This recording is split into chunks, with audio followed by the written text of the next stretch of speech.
Hi friends, union budget 25-26 tax labs ప్రకారం మనం tax ఎలా క్యాలిక్యులేట్ చేసుకోవాలి, ట్యాక్స్ రిబేట్ అంటే ఏమిటి, స్టాండర్డ్ డిడక్షన్ అంటే ఏమిటి, మార్జినల్ రిలీఫ్ అంటే ఏంటి, ఇది ఎవరికి ఎంతవరకు వర్తిస్తుంది, అలానే మనకు వచ్చే ఆదాయాన్ని బట్టి మనం ట్యాక్స్ ఎలా క్యాలిక్యులేట్ చేసుకోవాలి అనేది ఈ వీడియోలో చూద్దాం. ఈ టాపిక్స్ అన్ని మీకు అర్థం కావాలి అంటే ఈ వీడియోని ఎక్కడ స్కిప్ చేయకుండా లాస్ట్ వరకు చూడండి. ఇప్పుడైతే మనం ఈ వీడియోలోకి వెళ్ళిపోతాం. I am now happy to announce that there will be no income tax payable up to income of 12 lakh rupees. I propose to revise tax rate structures as follows: 0 to 4 lakh rupees nil, 4 to 8 lakh rupees 5%, 8 to 12 lakh rupees 10%, 12 to 16 lakh rupees 15%, 16 to 20 lakh rupees 20%, 20 to 24 lakh rupees 25%, and above 24 lakh rupees 30 lakh. మన finance minister Nirmala Sitharaman గారు 12 లక్షల వరకు tax కట్టాల్సిన అవసరం లేదంటున్నారు.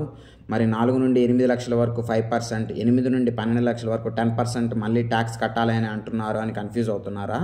Confuse అవ్వకండి, నేను మీకు క్లారిటీ ఇస్తాను.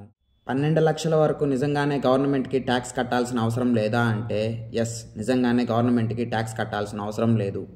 అది ఎలానో చెప్తాను, వీడియోని ఎక్కడా స్కిప్ చేయకుండా ఫుల్గా చూడండి. అండర్ సెక్షన్ 87A కింద సాధారణంగా సంపాదించే వాళ్ళకి 12 లక్షల వరకు, అదే శాలరీడ్ ఎంప్లాయీస్ అయితే స్టాండర్డ్ డిడక్షన్స్తో కలిపి 12,75,000 వరకు ట్యాక్స్ రిబేట్ వర్తిస్తుంది. మీకు మళ్ళీ ఈ ట్యాక్స్ రిబేట్ అంటే ఏంటి, స్టాండర్డ్ డిడక్షన్స్ అంటే ఏంటి అన్న డౌట్ వచ్చి ఉండొచ్చు. ట్యాక్స్ రిబేట్ అంటే ట్యాక్స్ రాయితీ, అంటే 12 లక్షల వరకు పడే ట్యాక్స్కి అండర్ సెక్షన్ 87A కింద గవర్నమెంట్ మనకి ట్యాక్స్ రాయితీనిస్తుంది. అలానే మనం ఇప్పుడు స్టాండర్డ్ డిడక్షన్స్ అంటే ఏంటో చూద్దాం.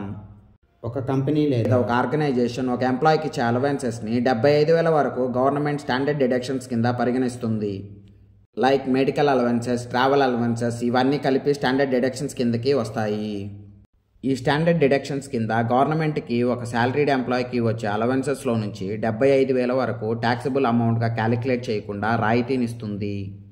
సో అందుకే ఒక శాలరీడ్ ఎంప్లాయీ అయితే 12,75,000 వరకు గవర్నమెంట్కి తన శాలరీలో నుంచి ఎటువంటి ట్యాక్స్ కట్టాల్సిన అవసరం లేదు. మీకు ఇంతవరకు క్లారిటీగా అర్థమైందా? ఇప్పుడు మనం 12 లక్షల కంటే ₹1 ఎక్కువ సంపాదించినా గవర్నమెంట్కి మనం మొత్తం ట్యాక్స్ కట్టాలా అని మీరు నన్ను అడిగితే ఎస్, ట్యాక్స్ గవర్నమెంట్కి ఖచ్చితంగా కట్టాల్సిందే.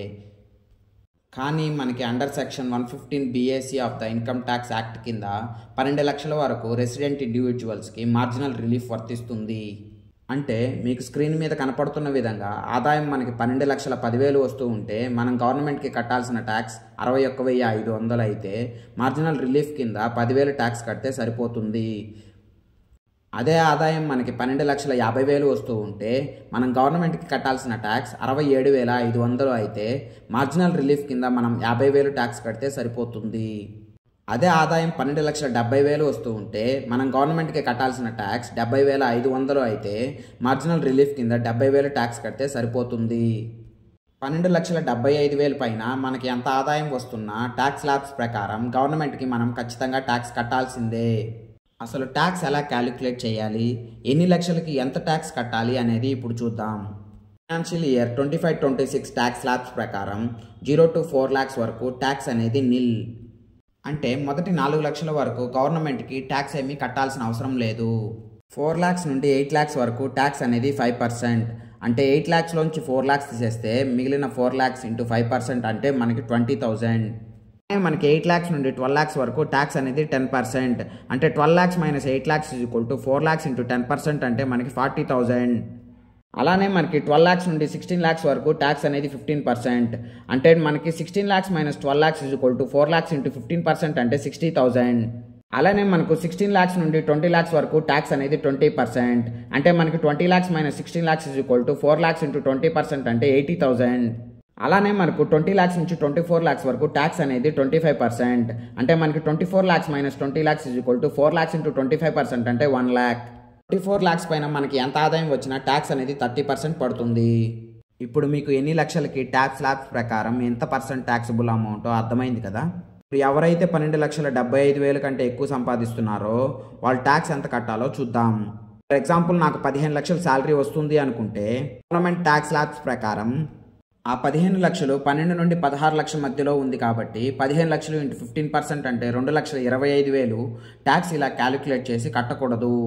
ఈ 15 లక్షల శాలరీకి ట్యాక్స్ ఎలా క్యాలిక్యులేట్ చేయాలి అంటే 15 లక్షలలో మొదటి 4 లక్షలకి గవర్నమెంట్ ట్యాక్స్ స్లాబ్స్ ప్రకారం 0 to 4 lakhs ట్యాక్స్ నీల్ కాబట్టి నేను మొదటి 4 లక్షలలో గవర్నమెంట్కి ఎటువంటి ట్యాక్స్ కట్టాల్సిన అవసరం లేదు.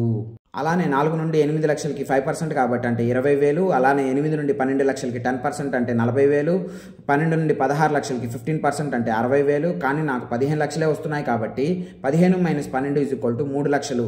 నేను ఇప్పుడు ఈ 3 లక్షలకి మాత్రమే ట్యాక్స్ క్యాలిక్యులేట్ చేయాలి. సో 3 lakhs into 15% అంటే 45,000.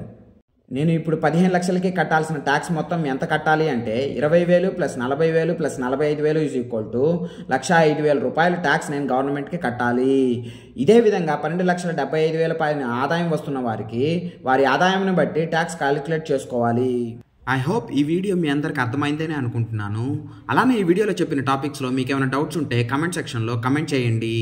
ఈ వీడియోలోని కంటెంట్ మీకు యూస్ఫుల్ అనిపిస్తే ఈ వీడియోని లైక్ చేసి మీ ఫ్రెండ్స్కి షేర్ చేయండి. ఇలాంటి మరిన్ని యూస్ఫుల్ వీడియోస్ మీకోసం తీసుకురావడం కోసం మన విన్ టాక్స్ యూట్యూబ్ ఛానల్ని కిందనే ఉన్న బెల్ ఐకాన్ని క్లిక్ చేసి సబ్స్క్రైబ్ చేసుకోండి. Hope you all doing good. This is your Vinay signing off. See you in the next video.